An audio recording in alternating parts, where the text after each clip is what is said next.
Come on now, Louis. They're waiting for you.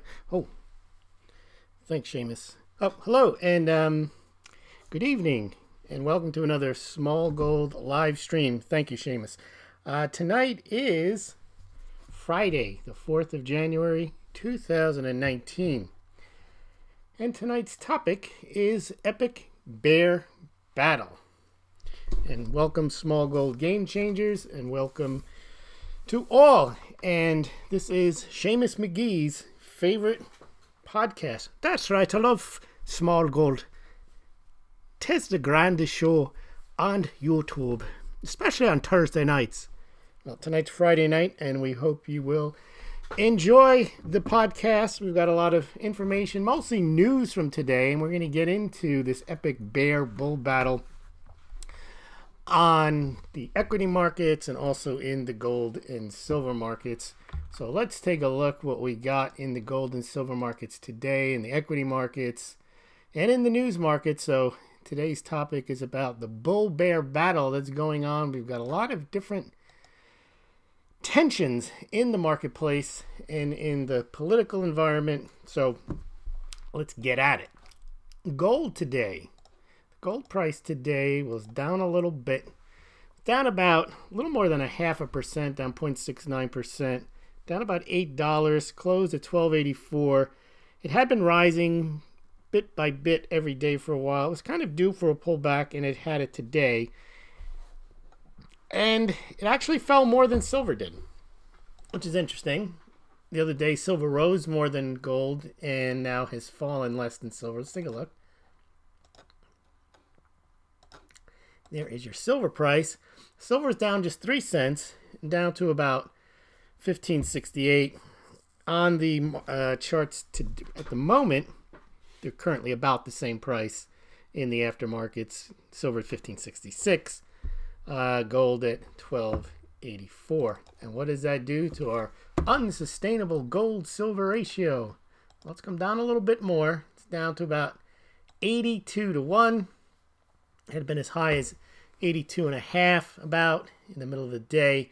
Went all the way down to 81.67. I would expect we get into the 70s if we continue to have some strength in the precious metals market. Not necessarily a bull market yet, but we have seen 2 or 3 or so months of rising gold and silver prices after seeing essentially gold and silver prices falling all summer into the fall from June, July, August, September, October, and parts of November.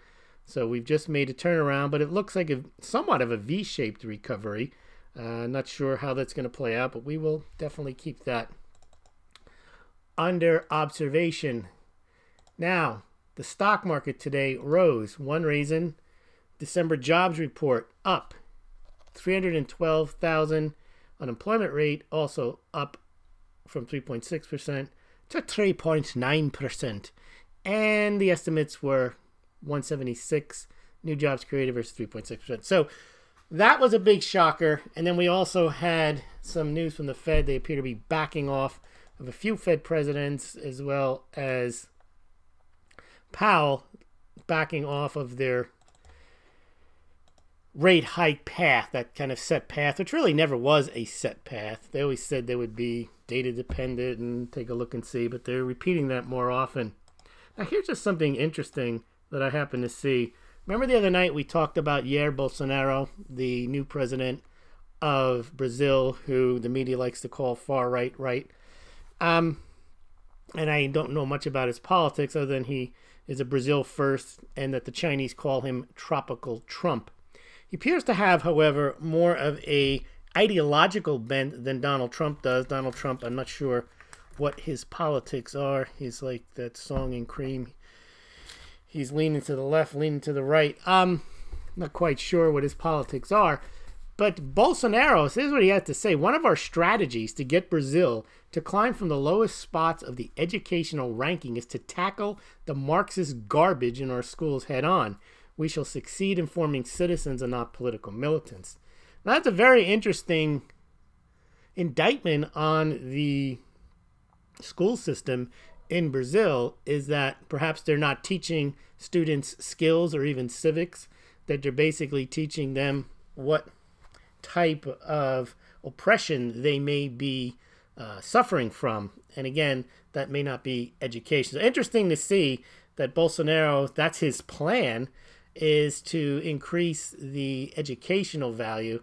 Now, I don't know how he's going to do that, how that's going to be handled, but it's interesting that he's calling out Marxist garbage as the reason that the school's educational rankings are so low. And I guess Marx wasn't a fan of the old reading, writing, and arithmetic.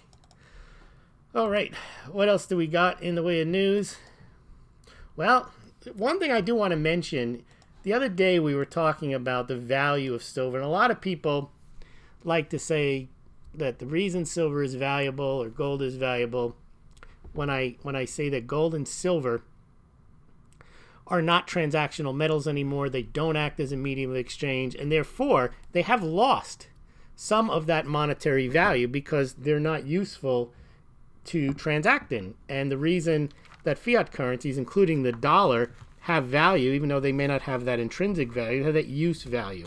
They may not have the store value because they're designed to basically transact with and get rid of as soon as you get. But there is some value in having something that is easily spent, easily sent, and so on. And gold and silver are not easily spent or sent. It used to be 5,000 years ago, 2,000 years ago, 1,000 years ago, 100 years ago. They were the best forms of medium of exchange if you wanted to do a transaction. They were divisible, they were portable. Well, today they're not so portable when compared to digital assets. And I don't just mean cryptocurrencies, I mean digital dollars in the form of a credit card, in the form of a bank debit card, and so on. So that's why I say that they've lost some of their monetary value. And then I also mentioned that as a store of value, that silver is not even held by any central bank as a reserve asset, and that silver has ceased to be pocket change for over 50 years now. Now, one of the stories that's been out lately, a lot of people tell me, well, what if there's an EMP attack, or what if the electricity goes out, and so on. And clearly, then you would definitely revert back to a system where having a portable money would be very important, because then if you could not have certain electronic transactions take place, you'd still have to transact. Now, remember, there might not be much to transact for, so you got to keep that in mind depending on how severe the electrical outage is, either due to an EMP or solar flare. You may need other things first. You may need your ammunition. You may certainly need your water, your food, and of course maybe you can transact with that. And yes, then in that case, reverting to silver and gold would make sense, just as your car might not work, so it makes sense if you had a horse. But you have to value, if you view silver and gold as having that value, which I don't dispute they have, that is an insurance value. And the question is, how much insurance do you need to have, and are you willing to buy? Because insurance is dead money. Insurance means you don't hope for it to happen. You just have it in case it does happen, and then you have to cash in your policy and you have to use that silver, which means you're not going to get rich.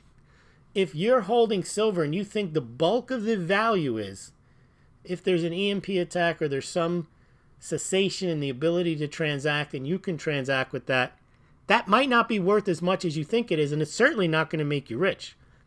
Anyone who has silver in places like Venezuela or countries where they don't have a functioning currency, they may be able to get along, but they're not rich. So the question is, how much are you willing to pay for gold and silver in the event that that happens? Now, right now, the insurance policy for that, for silver, is very low. It's kind of a bargain. You pay $15 an ounce, and whatever you get, now you have your silver. But that doesn't make it worth $150. And I think people miss that. They think that somehow silver has always been money and always will be money. No, it's not money right now. It's dormant money, and it could be used as money, meaning not just portable and valuable and divisible, but also actually functions as a medium of exchange, not potentially can function as a medium of exchange. And that function would come into play if you did have the inability to transact in digital currencies in the event of EMP or something like that. Okay, well, let's now get into the topic of the evening, I know Seamus is ready for this, so let's get going then. Uh-oh, we got a moron here. Presenting the distinguished international news commentator and foreign correspondent, Smaulgld. This has been an extraordinary week in world affairs.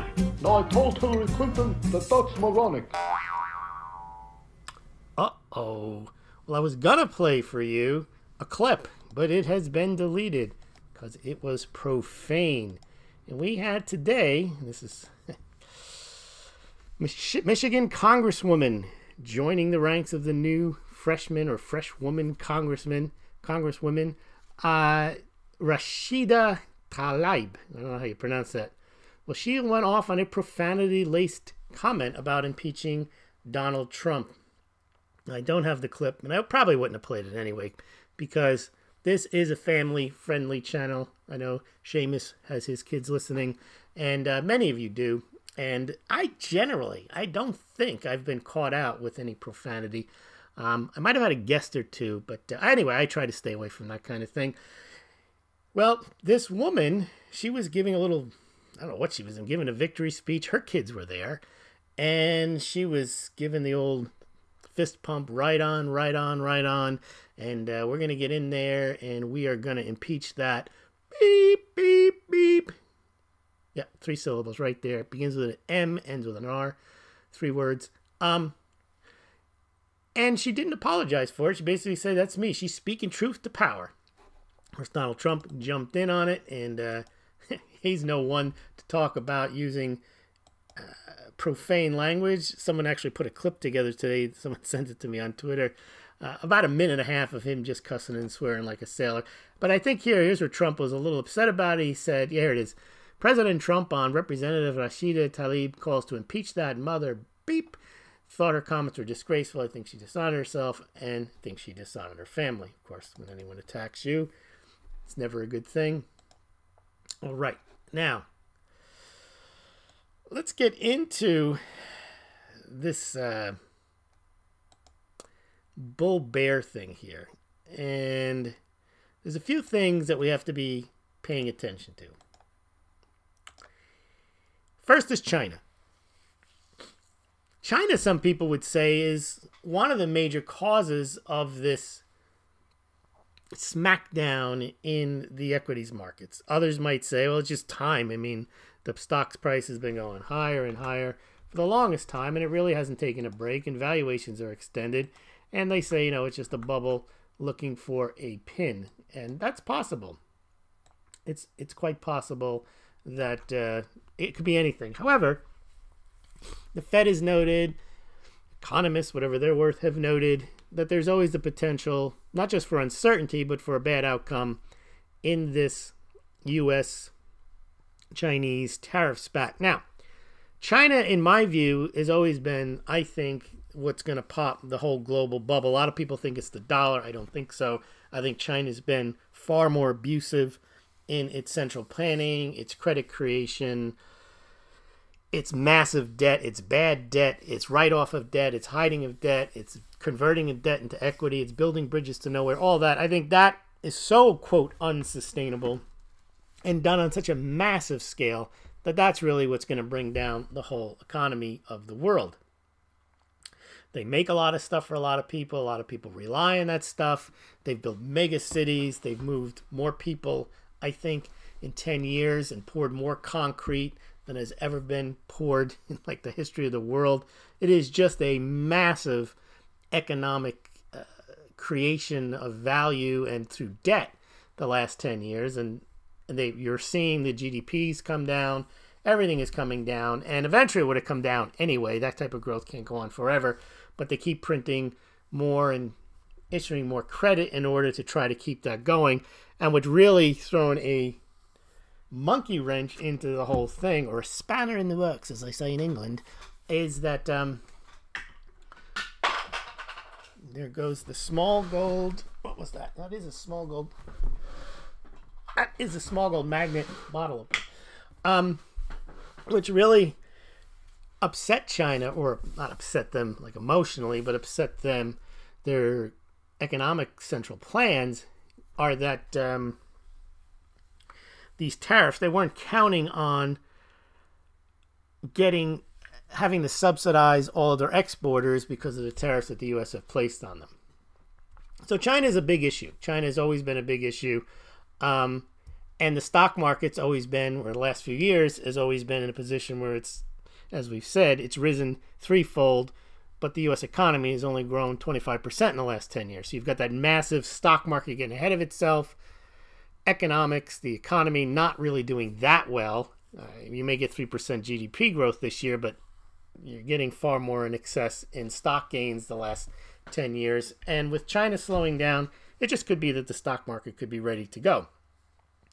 Now, in China, I think so many people are still, they're blind to China, and most of it's because they are, how do I put it? They're gold people. They just think that somehow if China is going to crush the dollar, China's your gold buddy. And today, a very interesting thing out today, breaking, my dog's barking. State Department issues travel warning for China, urges increased caution, warns of Chinese authorities exercising exit bans to keep U.S. citizens from departing. Indeed, China is not your gold buddy. There's issues with China, and partially caused by the United States starting this trade war, but also because China is has never been going around saying that they are in favor of individual liberties. I mean, they have instituted the social credit system. They supposedly have Muslims in concentration camps or something similar to them in other parts of the country. So China is not your gold buddy, never has been your gold buddy, but a lot of the gold bugs somehow think because China has gold, then they are smart, they read Sun Tzu, and they're going to lead the world to some kind of golden productive path because they like gold. And that the United States and Americans are dumb because they don't understand gold, and it's going to be game over, and China's going to roll their gold out into a stadium and say, show us yours. I mean, it's so myopic and so fantasy that it's really not even worth addressing, but I have to address it because pretty much every channel pumps that gold story through China. China is like your gold buddy, crush the dollar. Americans are dumb. Americans have unsustainable debt. And they don't even look at China's debt. They don't even look at China's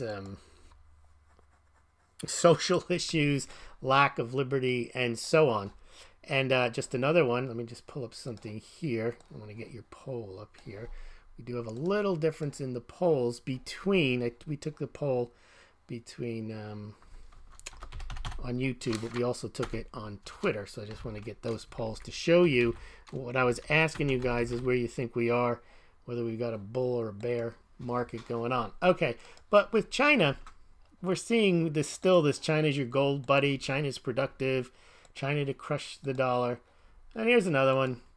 Here's how China plans to grade, like they're your mother or father or parent or guardian. It's 1.3 billion people based on how good or bad a citizen they've been. This is Bloomberg. They're like in favor of this stuff, I'd imagine.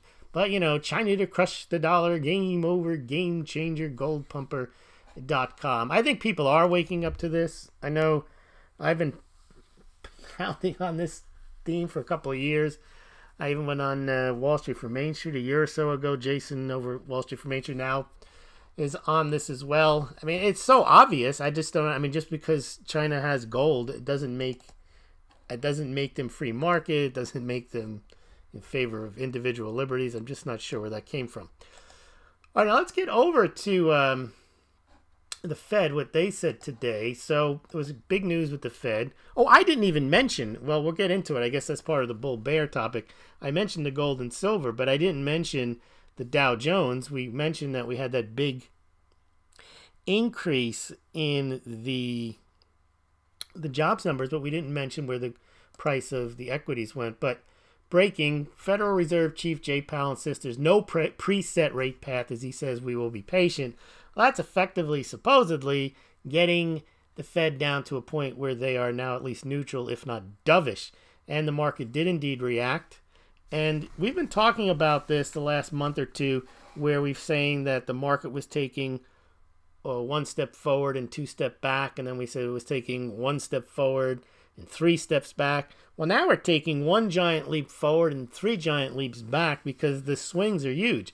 The other day we had a stock market of a gain over 1,000 points. Yesterday we lost 700 points, and today we gained 700 points.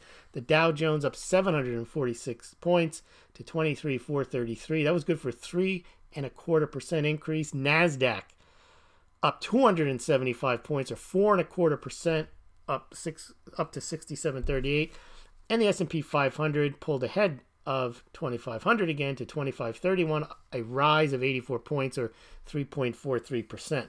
Now, these are considered massive moves in the equities. Now, remember, we talked about this yesterday, that when the stock market goes down 2 or 3%, people freak out. They think it's a big move, but we see it all the time, all day, every day in silver and sometimes gold, not so much in gold.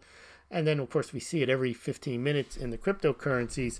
Speaking of which, the cryptocurrencies, last time I looked, were going up, but they could be going down. Who knows? Let's just take a quick look at the crypto markets right now. There's still the Bitcoin is still under $4,000. I think it's been under that for 10 trading days. Right now, it's at 38.46, up 2.23%. Bitcoin Cash up 1% to $161. Ethereum at $159, up 8.46%, and is now ahead of XRP or Ripple. Litecoin up to $32.70, up 2.37%, and Ethereum Classic at 5.25, up 5.39%. So cryptos are up today. So we have Jay Powell come out. He's talking. He's saying a lot of stuff. Here are just a couple of other things that he said. Powell, and this should always be the case, we're always prepared to shift stance or policy. Fed will be prepared to adjust policy quickly, meaning either stop raising rates or perhaps lower rates.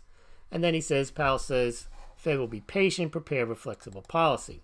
Well, good enough. I mean, that's what, if they're going to have that, they really do have to take everything into account and take a look. They can't just say they're on a preset path, they're going to raise rates. But what else do we have? I think that's it for the... Oh, the other thing that happened today was the president gave an impromptu press conference. Apparently, he had corralled some of the Senate leaders, Democrats, Republicans, and the House leaders, Democrats and Republicans, to talk about the thing about building the wall. And he was asked if, why are you doing it this way? Why don't you just go out and declare a national emergency and just build a wall? And he says he can do that, but he doesn't want to do it that way. He wants to do it as part of a negotiating process. He was making it sound like he was trying to frame the issue as if all they were talking about was not whether there would be a wall, but what type of wall there would be. Now, it's an interesting negotiating tactic when, when they say you haven't agreed whether you're going to buy something or not, and they're like, how much should we put you down for? $25 or $50, and you haven't agreed to anything. That's like me saying, do you want the classic mug or the super classic Smaulgld mug? And you haven't agreed to buy a mug, which, by the way, I mean, I have to support this show, and I don't have any ads on here. So, speaking of mugs, I should play a little music here, but you can indeed purchase the Smaulgld super classic mug for $23.99. Just go to smaulgld.com. I send those out. Priority shipping. They usually take 2 to 3 days. I had one instance, I think this week, took 4 days. I don't know why. I think it's just where it was being sent to. But that is postage included with insurance. Or you can get the Smaulgld classic mug. That one is $19.99 with the free shipping in the continental United States. Plenty of other mugs. We'll get back to our stories, though. Go to smaulgld.com, sign up, become a subscriber. It's free. You get to get... By the way, on smaulgld.com right now, I've just uploaded a whole bunch of charts. You can go there now while I'm talking. Check it out. I've added the 2018 American Silver Eagle charts. I've added the silver in the foreign currencies in 2018 charts, the gold in the foreign currencies. Lots of stuff over at smaulgld.com. And there you can find all your favorite Smaulgld products. Seamus loves it too. That's right. It's the grandest place on the web. All right.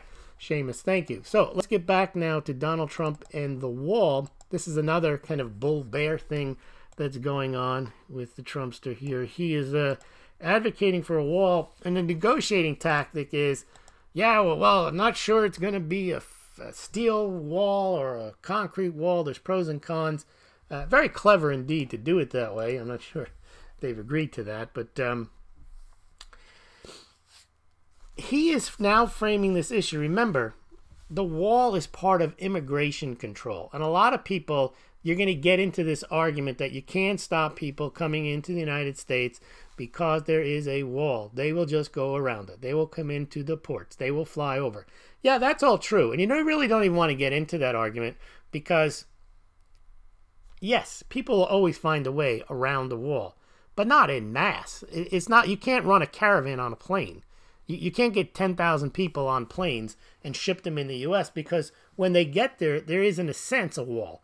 There is customs there. They can't just get off the plane and walk into the country. And it's far more expensive and a lot harder to do. Well, then they'll build tunnels. Yeah, of course. They can try to build tunnels, but that's not that you can't conceal a caravan through a tunnel. And again, if they really want, of course, they could do anything. The idea that the wall actually stops. But he's not presenting it in terms of immigration. And the reason he's doing that is the Democrats and the Republicans and Trump have bargained. They thought they could bargain a wall for a DACA type of amnesty or some type of deal where they can work out something where they can give immunity, they can give citizenship, they can give path to citizenship, they can give something to the DACA recipients in exchange for the wall. Now, that is a Democrat bargaining point, but what Trump is saying, and he's put them on notice, is that the DACA law is not a law, it's an executive order. And because it's an executive order, Trump is free, or should be, just to rescind it, which he did, but someone in the Ninth Circuit says, no, you can't do that, which is complete nonsense. I mean, that's just a partisan move because presidential executive orders are not laws. And he's saying this is going to go to the Supreme Court, and the Supreme Court's going to take a look at it in the summer. And if the Supreme Court is actually doing its job, it should be overruled 9-0. Because Trump was saying, and he's correct, that if Obama can just write immigration law, then you don't want to give, and you say it's constitutional, then he's going to write immigration law. That's not how it should be. So what he is saying is what most likely is going to happen in the summertime is the Supreme Court is going to say, no, Trump was right to rescind the DACA law. That would mean that the Democrats wouldn't have the ability to get any of that because he would just take it away, and then they'd be more likely to do a deal now than to wait for the Supreme Court to come out. Now, of course, if it goes the other way, then he's got a lower bargaining position. But what it really comes down to, it's not the money. I mean, it's $5 billion. There's already walls along not most, but parts of the border. It's not, I'm not quite sure why they are pushing this. So anyway, Trump is phrasing this, though, not in terms of immigration as stopping illegal immigrants, but in terms of human trafficking. He's focused on, and so did Mike Pence, and so did Steve Scalise, who came to the podium during this press conference and said, we need to stop the human trafficking. They're trafficking children. He was mentioning that the women that get abused and the caravans that come. He said there's drugs that come through the border and terrorists. So now he's changed it to more of a human rights issue, a safety issue, a security issue, rather than just getting control of the border for immigration purposes. Because once you start talking about immigration purposes, that's when you get the arguments, oh, but immigrants do work that we need, and immigrants commit crimes at lower rate. You know, you get the whole why immigrants are valuable, and that's not a slam dunk argument on either side, because you can argue that they took our jobs. You can argue that. You can say they don't necessarily commit fewer crimes. It's just that they don't get reported, or that even if they do commit fewer crimes, there's still an increase in crimes because they wouldn't commit any crimes if they weren't here. So I think those are arguments that it's very clever not to tie the wall to immigration, but to tie it to security and human trafficking, drugs, terrorism, and abused women in caravans. That's what appears to be the new way of trying to sell the wall. And the wall is not expensive, so this is really a symbolic thing. I don't mean that the wall is symbolic, but fighting over $5 billion when the whole budgets are in the trillions is really quite ridiculous. So there's other reasons to fight over it. All right, now let's take a look at the poll. Now on Twitter, I asked the question because we've got this back and forth here. You've got the Fed to worry about whether they're going to raise interest rates. You've got this wall battle, the Dem battle. You've got that woman, she's going to impeach Trump. You got impeachment on Trump. You got high valuations. You've got trade wars. You've got China. So the question now is, where are we? Well, the people on Twitter that follow Smaulgld, including Seamus McGee, think that we are mostly in a stock bear market. If you are in a bull market, when you're in a bull market, you buy the dip. That makes sense. Why wouldn't you buy the dip? If you think the price of equities, or the price of gold, or whatever it is, price of silver, is heading higher generically, meaning you expect gold and silver to be higher a year, 2, 3 years from now, any dip you would buy if you're in the market and you're a trader. I don't do this, but if that's what you do. If you think you're in a bear market and prices are generally heading down for the next year, 2 or 3, anytime the price rises, you sell the rally. So right now we're in this yin-yang position where, okay, so the price of stocks went up 736 points today and they went down 700 points yesterday. The question is, yesterday when the prices fell, do you buy the dip because you think you're in a bull market? Or you wait till today when the price goes up and you sell the rally because you think you're in a bear market. Okay, so far on Twitter, well, there's not going to be any more because this tweet was early this morning. Generally, people think we're in a stock bear market, 60%. Most people don't even think we're in a gold bull market or a gold bear market. But let's see what the Smaulgld game changers on YouTube think we are, where we are, if compared to the... it's pretty much the same. A little more of you think we're in a stock bear market, and the same percentage think we're primarily in a gold bull market. No one really thinks we're in a stock bull market anymore. Well, I guess because technically we're not. And not many people think we're in a gold bear market. Some people, 1 in 5 in both polls, think that we're in a gold bull market. Now, if that's the case, on a day like today, if you think we're in a gold bull market and the price of gold drops $10, then if you think that, you would buy that dip. Again, not investment advice. I'm just saying if you follow this, if you're in a bull market, you buy the dip. If you're in a bear market, you sell the rally.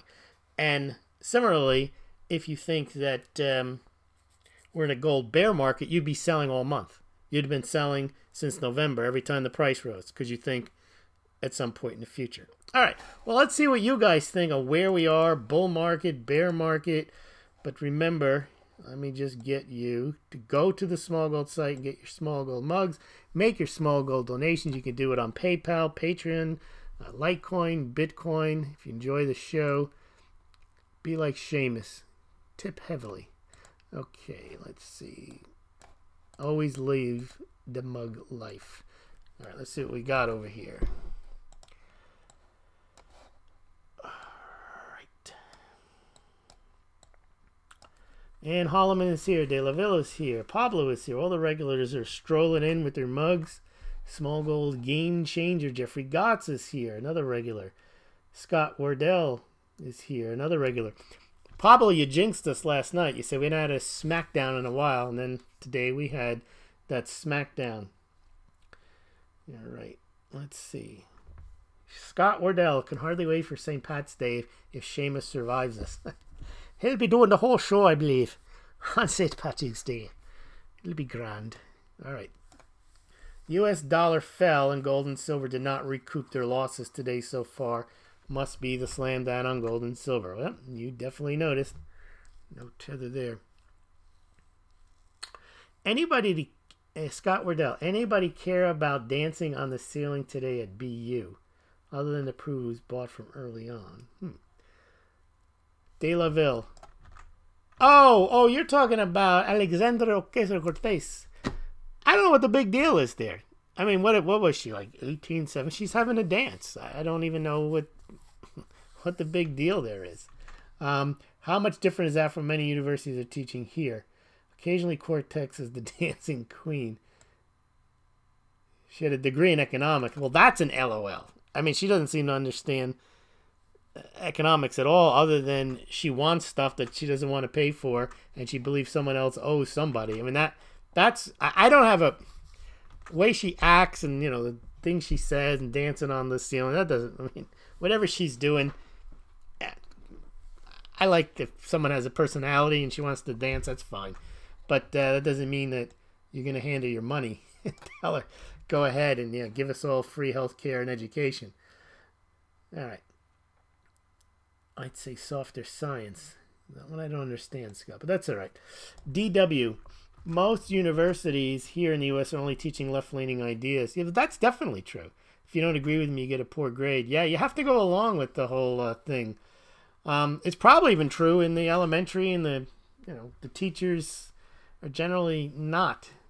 I think they've done surveys on this, and it's gotten worse depending on your point of view over the last 30 years. It used to be like 1 in 6 professors were conservative. Now it's like 1 in 30. It's not. It's definitely a takeover of the institutions, and that's why you have all these promoting concepts like hate speech as opposed to civility. Now, there's a big difference. If somebody wants to be mean, that's self-correcting behavior. No one's going to deal with that person. But once you start saying that it should be a crime to be mean or make hate speech, it's very nebulous as to what it is. And of course, it's what they say it is. And then, is it not hate speech? The response to you, I mean, everyone's feelings gets hurt by for every action, someone could be offended. And they've just decided who's entitled to be offended and who's entitled not to be offended. And that's not liberal. That's not tolerance. That's not intellectually honest. That's just basically you do what we say because we're in power now. All right, and that is how a lot of universities work. Mugs will go to the moon, says Pablo. No, Smaulgld mugs will go to the moon. Scott Wardell, mugs always go up. They don't work the other way around. That is right. Mugs are rare. Mugs are real wealth. I am buying Smaulgld mugs. Buy the Smaulgld travel mug. Now, that's a sweet looking one. Look at that mug shot. Smaulgld travel mug. Prashanti girl is here, and then she takes off. Okay. Let's see. De La Ville. Yeah, shrinking Violet Donald, says Scott Wardell. I don't think it was so much he was offended at. Well, the language was about as off color as you can get. The MF word is probably, other than the C word, those are the two harshest swear words I believe you can make. And when you direct them at a person, I think that's worse than just saying this is like excrement. That's bad, but you're not calling somebody that. And when you call someone MF or a C, that's not the same as just cussing and swearing. So I think he's not that he's the person to point out people's deficiencies in or complain about someone's expletives, because he commits them himself. But I think what she said it was out of line. Not that what he says is in line all the time either, but I don't think it's incorrect if someone said that about me to say, well, I could say it's out of line, because it is to call someone an MF, especially in a public setting. You're saying we're going to impeach. You could say you're going to impeach him. I mean, as far as I would go ever, and probably wouldn't say it. I might say we're going to impeach this jackass. That'd be about as far as I would go with that. All right. Paul Galligan. Now, see, Paul's comment got... it's amazing how they pick up this. Paul made a comment, which I'm not going to show you, but it is something Donald Trump did say, and of course, you see, YouTube has censored it. So, begins with a P. Okay. Pablo Pena. Trump responding to one lady reporter of The Wall was classic funny.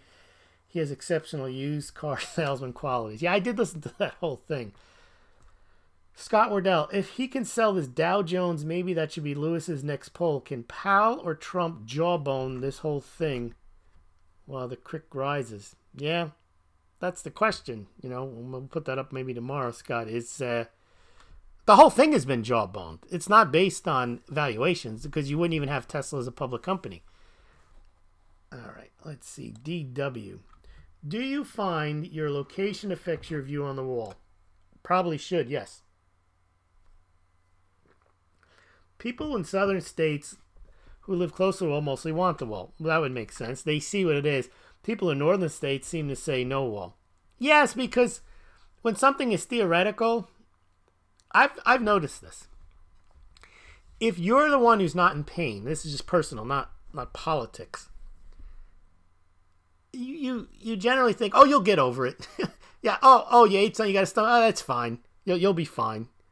You can say that because you don't have the stomach ache. You don't have the headache. Oh, he's fine. He just fell. He's fine.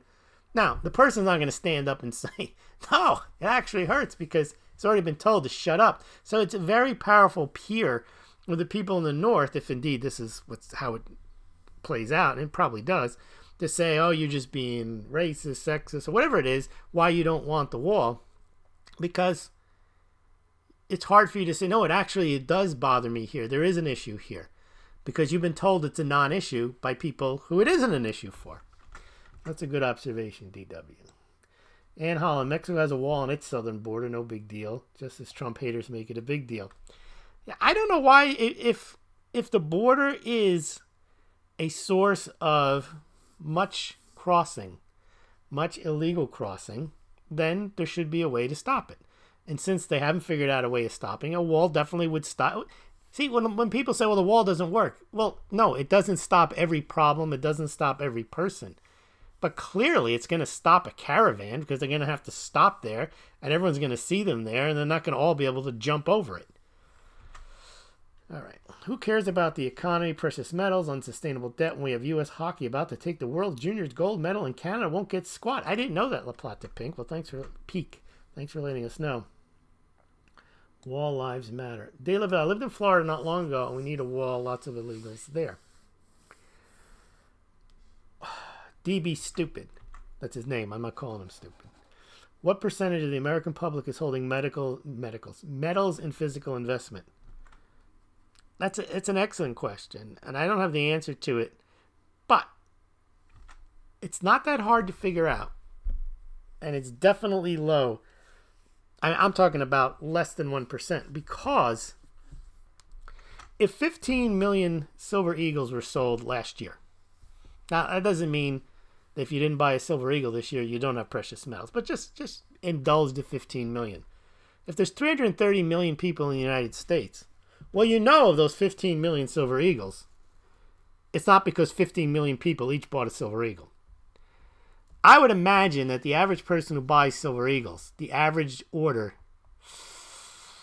and I say average, not median. Average meaning if you take the 15 million divided by the number of people that bought them, I would say this is probably like the 80-20 rule. There's probably people who buy Silver Eagles.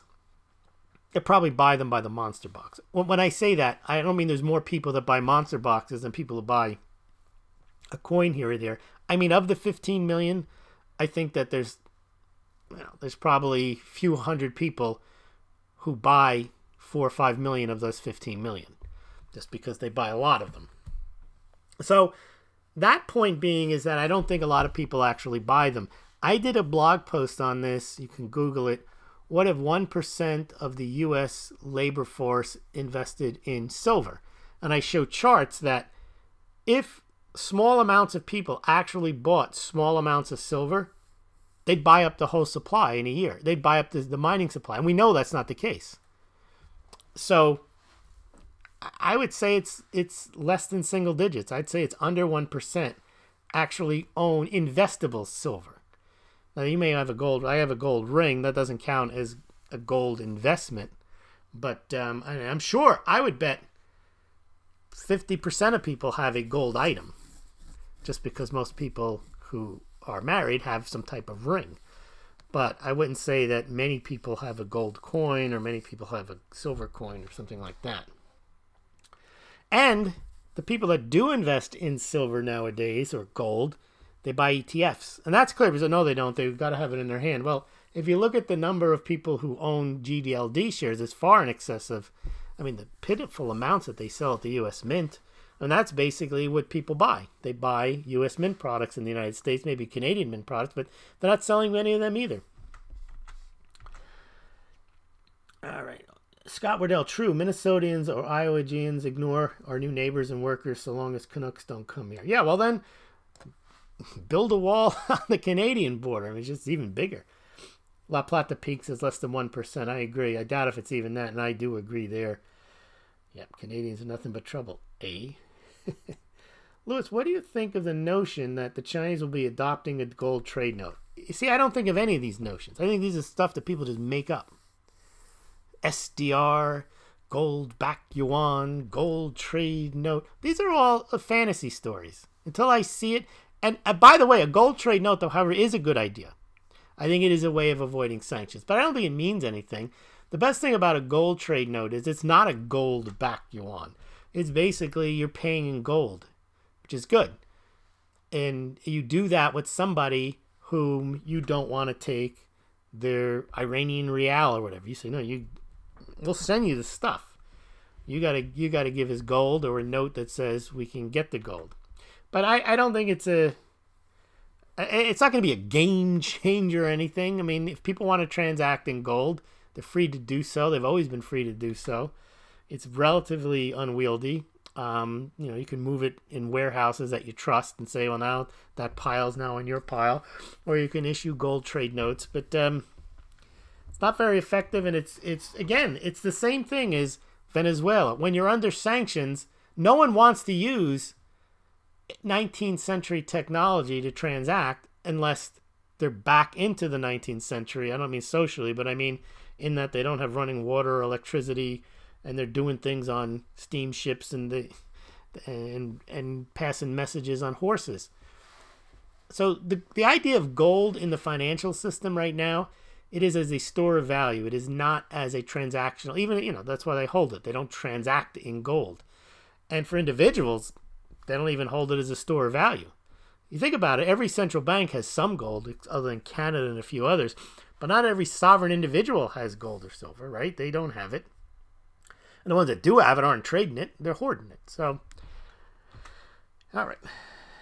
DB, that is my thought as well. Almost no one. I know of only a handful in my town. All are older people. Well, that's true too. See, a younger person doesn't see the utility. And I use the word utility, not the value. The utility in gold is as a store of value. It's not to transact. Well, what do younger people want to do? They need utility. They want to transact and get the video game. They want to transact and get whatever they want to get, whatever digital asset they want to acquire. They want to see the movie. They want to transact. They want to hold up their phone. And by the way, if you're interested in being modern and everything, maybe what you might want to do is you might want to send Smaulgld some Litecoin. You can do that right on your screen. I really think that's cool because it's not like you have to open up an account, you have to go to PayPal or anything like that.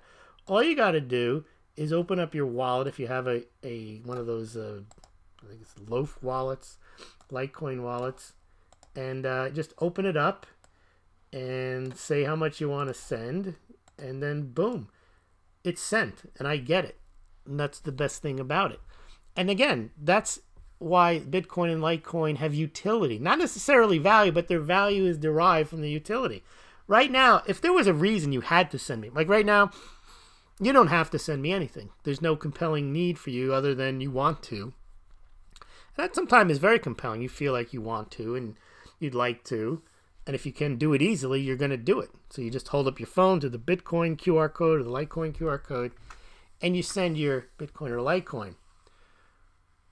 And that's very useful. It's very hard for you, if you had to, send me silver and get it to me, let's say I needed it tomorrow or the next day, because I was going to send you something like, hint, hint, a Smaulgld mug.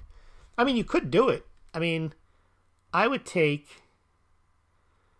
if you wanted to send, if you send 2 ounces of silver, or an ounce and a half, I guess, 14, 15, that'd be an ounce and a half would probably get you a Smaulgld Classic mug, give or take. But then again, it's not even clean.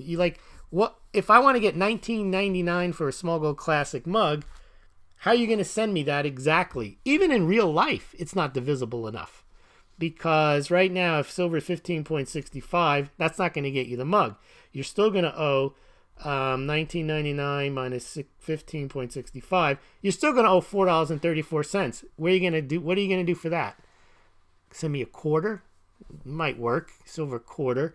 But you see, if you really wanted the mug, you just hold up your phone to the Bitcoin or the Litecoin QR code and send me exactly $19.99 worth of Bitcoin or Litecoin for the Smaulgld Classic, or $23.99 for the Smaulgld Super Classic mug, and you're done. That's utility.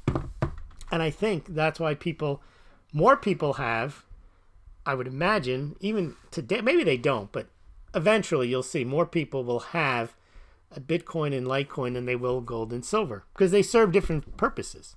Right now, there are 4,200, I think there's like 2,600 Bitcoin ATMs in the United States. I'll ask a very simple question. How many silver vending machines are there in the United States? Probably none. I mean, we got all excited when there was gold vending machine in Dubai. There was like one of them.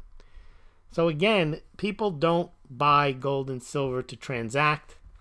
It's discreet. They buy it, they put it in a vault in some faraway place, and it sits there. It doesn't have the velocity of money. Doesn't mean it's not valuable, just like your horse in a stable is valuable, even if it's not traveling between Boston and New York. Steel wall and the steel will American mind and made, says Pablo Pena. Correct. If somebody reputable yells fire, there will be a stampede towards the metals. Yeah, but think about who's left that's reputable. Because anybody you think is reputable today has been yelling buy metals for the last 10 years. And people kind of get tired. That's like crying wolf. Gold silver ratio unsustainable at 50, at 60, at 70. Time to buy silver at $20. The bottom is in at $22. You know, you hear all that stuff. And then the same person tells you now it's time to buy. I don't think you're going to get a stampede. And you know what you get when you get somebody which you might call reputable, which I don't necessarily think are reputable? Someone like some major Wall Street guy. They give some type of wishy-washy endorsement of gold and ETFs, or like a 2-month contract. They don't say that you should go out and buy 10 monster boxes. They never say anything like that. Yeah. Well, now, DB Stupid says, I'm kind of surprised that Trump hasn't hugged a few bars on camera yet. Now, he did. I actually reported on this. But I did research on this, and I found that early on, Trump had, maybe like 2-3 years ago, there was a few things that happened.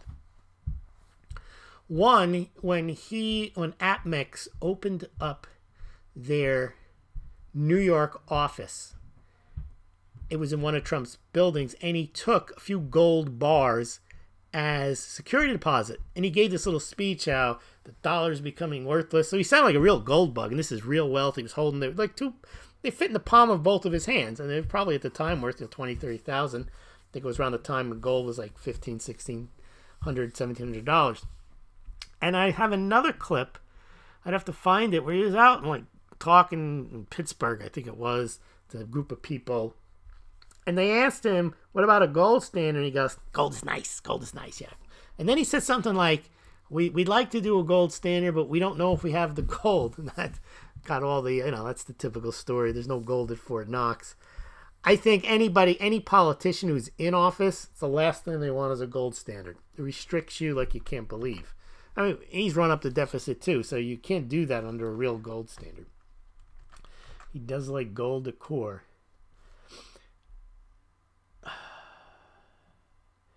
Yes, he's a gold fan deal. There's no two ways about it. His Trump Tower residence loaded with gold. All right. Oh, this is funny. I have to give a shout out to, because he loves this stuff, Sean over at SGT Report. So of course this is right up his alley. I got to find this. I got to send this to you, because I always send Sean these types of stories, and I've been on a show a few. I haven't been on in years now, but let me show you what I sent to him. And of course, he puts this out, and his audience, they go absolutely bonkers for this kind of stuff.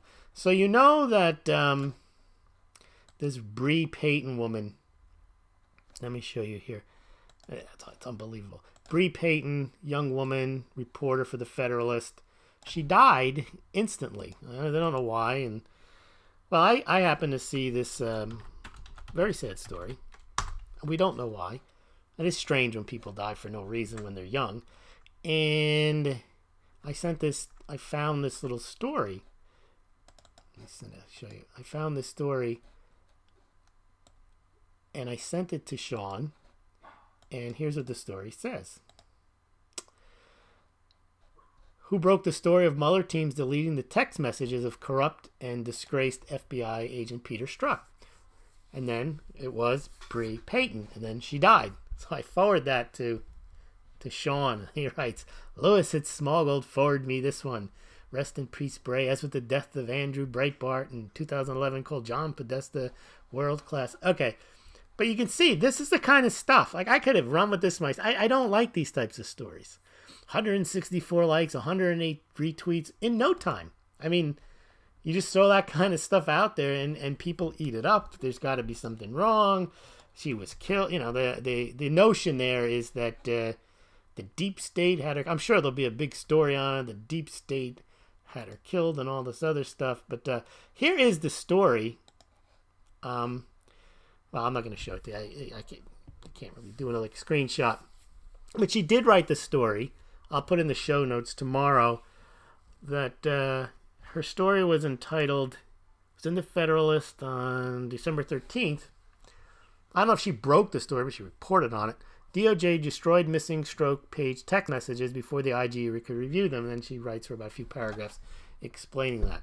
Yeah, I don't cover this kind of stuff because I don't think you can infer whatever you want, but there's and somebody should investigate this stuff. But people on YouTube, they can't investigate anything. What are they going to do? They're going to say it sounds fishy. It sounds oh yes, and everyone's going to say, and then they're just going to be convinced that it's true. When why are they convinced? It just something sounds fishy, but that doesn't mean anything. That's no different than. I don't like the mob mentality that you want to believe the worst just because something happened. And you just make your assumption and you assume that it's got to be bad. It could be, but you yakking about it on YouTube or on Twitter isn't going to get an investigation. And now if the idea is to get an investigation, maybe that might help. But I just don't like that kind of story. I'm happy to pass them along because I know they're going to be found eventually. But anyway, as you know, I have a difficulty with the hype and the promotion. Other than when it comes to mugs. When it comes to mugs, I will promote them all day. I will tell you to buy some, try some, stack your mugs, send Bitcoin, send Litecoin, sign up for Patreon, send PayPal, send checks, and so on. All right. Let's see. Off the road specialities. Looks like a new one here. Let's see. Well, I got a couple of newbies here. Silver Octopus. How can you talk about Belt and Road Initiative? Oh, can I talk about and how it affect the U.S.? I have done in the past. I just did a show with Rory Hall's Daily Coin. It's one of the more recent ones. If you just go over there, you get a sense of what I think about the Belt and Road.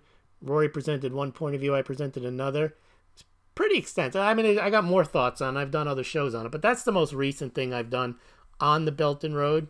I think the Belt and Road is just another gold pumper. My Belt and Road. Who's China's taken off. I think that it's just an extension of their Ponzi scheme. But anyway, go check that out. It's also on the Smaulgld website too, I'm sure. If you check it out, you have to scroll down a bit to find it. Okay, off-road specialties. If you look at the fact we've been headed towards socialism the past 3 decades, well, that's for sure. Who has a good argument for a wall acting to keep the population from fleeing the countries 10 to 20 years from now? It's kind of a... Never really liked... That's Ron Paul saying that, Peter Schiff. You remember, you can always get out or get into a country. The idea of the wall is to prevent mass scale caravans and people going in and out undetected, child trafficking. It's not necessarily in a, what's the word? Immigration point. It is an immigration point. So, for example, let's say things get really bad. 10 years from now, you've got you got Maduro as president. Someone like that. And he's confiscating anyone who has more than 10 cents. And even people who owe money if somehow he's against them too. So people figure, we got to get out of here. All right. Well, you're going to get in a caravan and try to go to Mexico? I mean, it's not going to be any better there.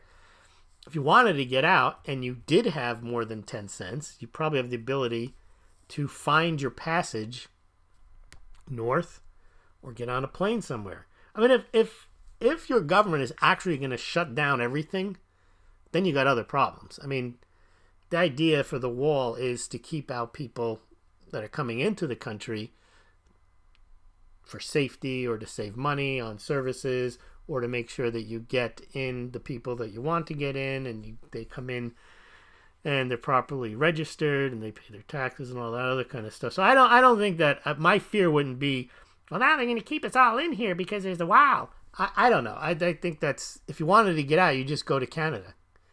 I mean, I don't foresee people from Michigan deciding, uh-oh, we're screwed, so let's all get in a caravan and go to Mexico. So I don't think that even if your fears come true, that you have this, people wanting to leave the country in 10 to 20 years. I mean, I don't think the wall is going to stop them. But it's an interesting point. Again, I don't think it's the most realistic. I don't think it's a reason not to build the wall. But again, it's definitely worth considering. All right.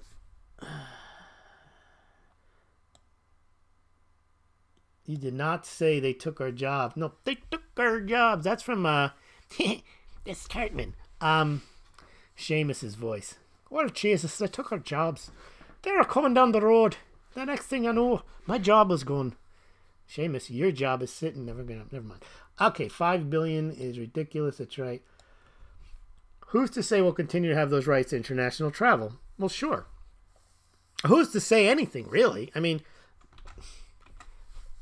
who's to say you'll be allowed to be on the internet? Who's to say you'll be allowed to own your gold or silver? Who's to say you'll be allowed to do anything? I mean, not doing something because you think that something may happen in the future where they won't allow you to do anything. Like, why buy a car? They may stop you from riding your car on the road. I don't know. I mean, you can get to a point where you can look at everything as an impediment and not... And again, anytime you look at anything, you should look at its pros and its cons. But once you're fixated on the con, I'm not sure that's the best way of looking at it. But again, off-road specialties, definitely worth considering. Trump's ties to national security. I agree with some of the ICE agent report. Yeah, we saw that. Remember, the wall have a door. That's right. That says entry and the process begins. All right. Really send silver. You can send silver if you want.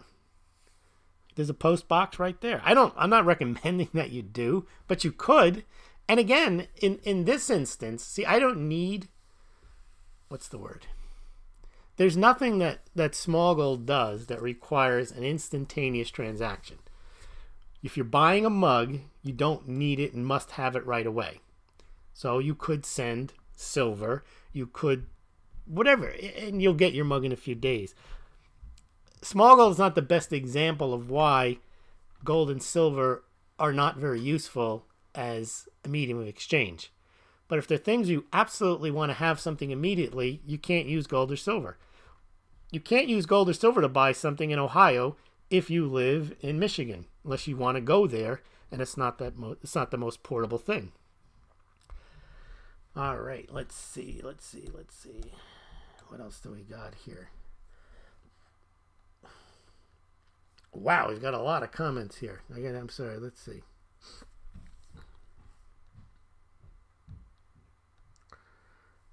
Mines are not in a bull market at all. LOL. Bull market, bear market. Who gives a? It says plot the pink. Peak. Sorry. All right. Woohoo! Do a yelling impression. the committee thinks that I can't do it right now. Well, Jesus, I can't do Seamus either. Okay, I got to get through these comments here, Vuho. I'll do stand-up another night. Okay, I should have known to keep quiet about the SmackDown. Absolutely. You jinxed that one. All right. Silver Octopus. I'd say silver and gold are crouching tiger, hidden dragon. Okay. Miser. Take out those last big highs and continue upward trend on a weekly basis in your bull market. That's probably true, but hey, in my opinion, that's true. Silver Octopus. Silver is a sleeping giant. Or at least a sleeping, middling, strapping person. I mean, it's definitely down a bit too much, I think. And you have to have some respect for the president. She is showing who she is and who he is not. I don't know what that means. All right, just over the top. Let's see. RevTune. I live in Southwest Texas. We need a wall. That's right. Dean Preston, mug pumpers. There you go. Put mugs at the top of the wall. If they can grab it, they get amnesty, says Miser. All right. What else do we got? Off the road specialties. I'm a Texan. I don't personally think a wall would make a big difference without arming it. Yes. And they're not saying just a wall. They're saying a wall is part of comprehensive border security. That makes sense. You just put up a wall and no one stands around it, people will get over it. If you never look at it, I mean, if you really want border security, and this is, I guess, where your point is, if they actually like have 24/7 surveillance across the entire border, you got drones, you got armed guards, you got people with rifle turrets in the top of the wall, and you have a wall, yeah, that could easily become the Berlin Wall style, where you're talking about where you can't get out. That's definitely true. Valid point. But something needs to be done. Johnny Litecoin is here. What's up, everyone? What's up, Annie's hanging. Let's see.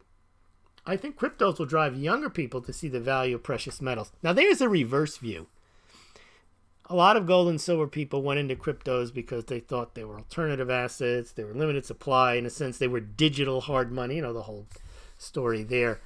But Johnny, I believe, he was on my show when I was doing the Smaulgld subscriber series, and he mentioned he got into silver through his association with Litecoin and Bitcoin, which he got into from his association with being a payment processor.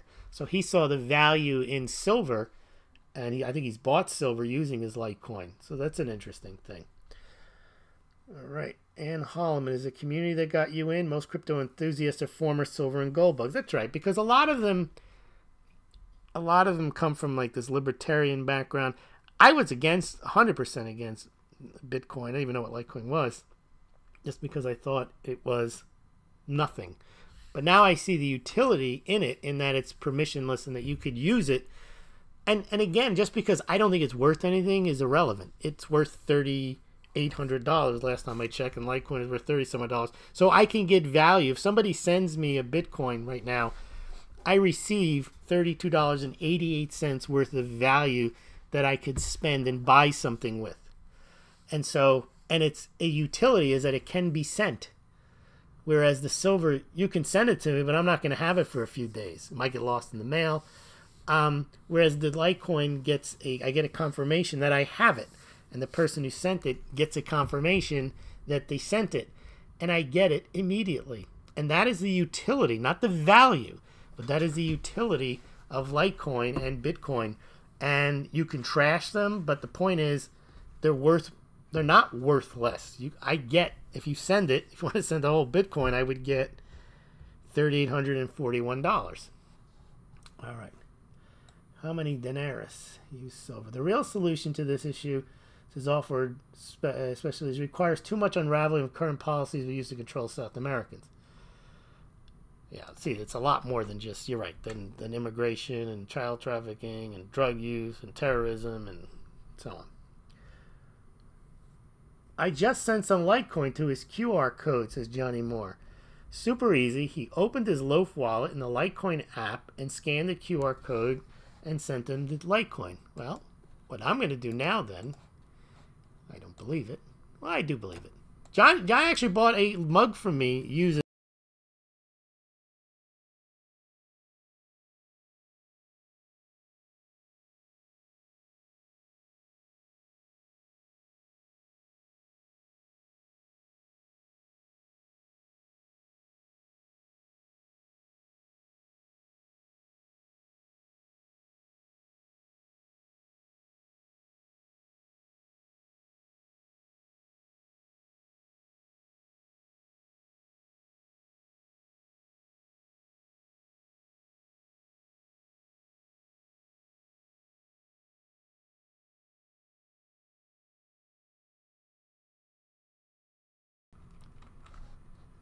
I really hate when that happens.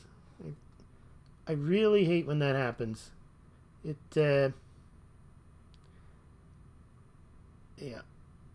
What happens is that I get cut off from YouTube. But I was just checking. Johnny Litecoin, as I mentioned, is a modern day Johnny Appleseed. Goes around to New Jersey merchants, and because he's a payment processor, tries to get them hooked on Bitcoin and Litecoin as a payment solution. But let's see. Johnny says that he has gone onto his wallet and sent Bitcoin to Smaulgld. So I'm going to check now to see if he indeed has sent that Litecoin. So in the Coinbase account, you go to, here it is, the Litecoin wallet. And there it is. He has sent me, and I'll show it to you, 0.20. He sent me $6.55 worth of Litecoin. I'll probably do this a couple of more times, and I'm going to have to send him a mug, which is perfectly fine. But he's doing this, I believe, just as a demonstration. But I'm going to show this to you, what he's done. And this is the utility of it. I just got $6.55. I'm going to count that as a donation. Thank you very much, Johnny Litecoin. He sent that just now, and I have it in my Litecoin wallet, and I'll show it to you that it is indeed there. As a payment system, it's very useful. That's, again, it's utility. It's not the value. Johnny likes to say, you know, don't look at it as a as a stock. Look at it as something to use. And there it is. That's in the account. It says pending, but I'm sure it's there now.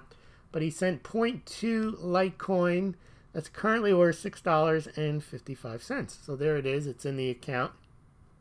And if he was ordering something, he would just put in, he sent in a round number Litecoin, but he could have put in $19.99 or and the Loaf wallet, I believe, Johnny, would calculate exactly how many Litecoin you would need to send. Now, a lot of people say, oh, well, what are you going to do with the Litecoin? It's going to go down in value. Well, I can convert it in the account over to either a stable coin or into US dollars and leave it in the Coinbase account, or I can withdraw it from the Coinbase account. So it's very convenient. No matter what you think about its intrinsic value, it definitely has that utility right there. So thank you very much, Johnny, for that demonstration. That wasn't pre-planned, but I do appreciate the support. But also, just to show you that's why I'm not against the Bitcoin and Litecoin anymore, because I don't think, as some people say, that it's digital gold or digital silver. I don't think that at all. Gold and silver just are. You have them, and there's nothing else that needs to be done. You don't have to go online. You don't have to memorize a code. You don't have to have a miner. You don't have to have a processor. You don't have to have a phone. You don't have to have anything. You have your gold and silver. There's too much going on in the Bitcoin ecosystem for Bitcoin or Litecoin to work. Gold and silver just work. So I don't even think of them that way. I don't consider them competition. I consider them somewhat similar in the sense that you don't require permission to transact in them. No one can stop you or me from handing a coin to somebody else, but PayPal can stop you from sending me money. Patreon can stop you from sending me money, but you can send me a check, a check or silver in the mail. You can send Bitcoin, Litecoin. Those are things you can do, and those are the advantages of gold, silver, Bitcoin, and Litecoin. All right. Again, this is not buy Bitcoin. This is just use. This is the use case for these things. This is not the idea. I think a lot of people bought Bitcoin and Litecoin just because they were going up. They didn't know what they were buying. And then when they went down, they sold them because they thought, well, why do I even have this? There's no reason to have it if it's not going up. All right, let's see. DP Stupid is clocking out. RevTune, if I send you silver, will you ship me a mug? Certainly. We just have to figure out exactly how much. So it doesn't have to be to the dime, but sure, if you did, I would send me the approximate amount. I would ship you a mug for sure. Off-road specialties, my family fed Pole in the 40s, so I'm pretty skeptical. Fair enough, yep. All right, let's see, what else? Housing. Okay. Hail mugs, says Miser. Johnny Moore. Bitcoin and Litecoin clear, very quick, and you can send stuff anywhere in the world, anytime. Very useful for stuff for payments. Yes, spoken as a person who is a payments expert, sells payment solutions. If you haven't heard our interview, it's a good one to listen to. It's in the Smaulgld subscriber sound off playlist. But a better one to listen to is how I found out about it. I listened to Johnny's presentation on the Litecoin Foundation. He gave a speech about the advantages of using it. Or you can follow Johnny Litecoin on Twitter. He's always putting up videos of his exploits of running into pizzerias and getting them to accept Bitcoin and Litecoin, or putting in an ATM in their shop. So, a good follow. When Miss Yellen talks, says Pablo Pena, most of the time her eyes has this fear expression. That indeed it does. Yes, the audio went down, Miser. I don't, it happens all the time. Okay, but I got you back. Yep. Sound.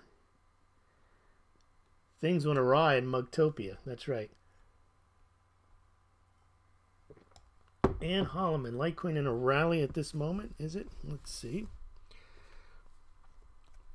I think people have the mistake I had with the cryptocurrencies was the idea, this mark of the beast stuff. It's actually the opposite, and I've talked about this on other shows or podcasts. Seamus was listening. The mark of the beast means that in the final book of the apocalypse, that you are not allowed to transact. So in Revelation, unless you have the mark of the beast, the mark in the right hand or in the forehead. And that's more akin to legal tender laws or PayPal, where you cannot transact because they say you cannot. Now, they haven't put a chip in your hand or in your forehead, but that's the concept. But the Bitcoin and Litecoin, no one can stop you from using them. They're voluntary use, and no one can stop you from using them. No one can stop you from transacting in the Bitcoin or Litecoin, whereas in other systems, like the banking system, they can cut off your bank account. Now you can't transact. They can cut off your PayPal account. Now you can't transact. They can cut off your Patreon account. Now you can transact. That's more akin to, I'm not saying it is, but that's more akin to the revelation in the mark of the beast. I'm not saying it is. But Bitcoin and Litecoin are the furthest thing from it, because you don't have to use them and no one can stop you from using them. I like to get that point across every time someone mentions it, because it doesn't make any sense. Cut your explanation of Bitcoin and Litecoin value and cut in the process of sending the Litecoin. Oh yes, that would be a great short video to post by itself. Very clear and short explanation. Yeah, that would be a good thing to do. Johnny Moore, exactly. Use Litecoin and Bitcoin. Not everyone invests in Visa or PayPal, but they accept them as payment forms. The same should be with Bitcoin and Litecoin. I would think that if you just had like the Loaf wallet, and I have a Litecoin on it, it's just in case you need to use it. It's a good thing. Not saying go out and buy hundreds and hundreds of Bitcoin or Litecoin or invest in it. If you just use it, you see that, oh, this is good. Like Johnny was just able to send me, and the best thing about it was I got the full amount. If he tried to send me $6 on PayPal, I would have gotten $5, and PayPal would have gotten $1. For what? They didn't do anything. And here, I got the full $6. There she's right. Ann Holland say no fee like PayPal. That's right. Lewis, what about Bitcoin SV? They say it's very miner friendly. Hidden secrets of Mug Z Spec. Yeah, miner friendly, very concentrated. We got to get going here, Z-Spec. I don't have time to talk about Bitcoin SV. Off-road specialities. Good to have you here today. You got a lot of nice comments here. I hope you come back. As media continues to come down, independent content creators, people will continue to see its use case. Absolutely. Jordan Peterson is giving us a glimpse of the future, I believe. I think he's half a moron, at least with respect to this. He doesn't quite understand it. And I don't think he and David Rubin are the people to institute a payment processing plan. I don't think they understand it. I don't think that it's in their bailiwick, as you would say. And I think it has to be much more organic. And I just don't trust the two of them to put something together that's going to work, but they are drawing attention to the issue, so that is a good thing. There's an argument that old legacy media companies are growing what people can monetize. Yes, indeed, says Alfred Specialized. All right, well, this has gone on far too long. I'm glad, thankful for those of you who stayed the entire time. I really appreciate your time and your comments. Always learn a lot from the Smaulgld Game Changers. So thank you very much, everyone, for joining me tonight. And tomorrow we'll be back for Saturday Night Silver with Seamus and Smaulgld. Have a good night. What a Jesus. That was grand, wasn't it? Oh, so grand. But Thursday night is always the best. I love Thursday night, the third.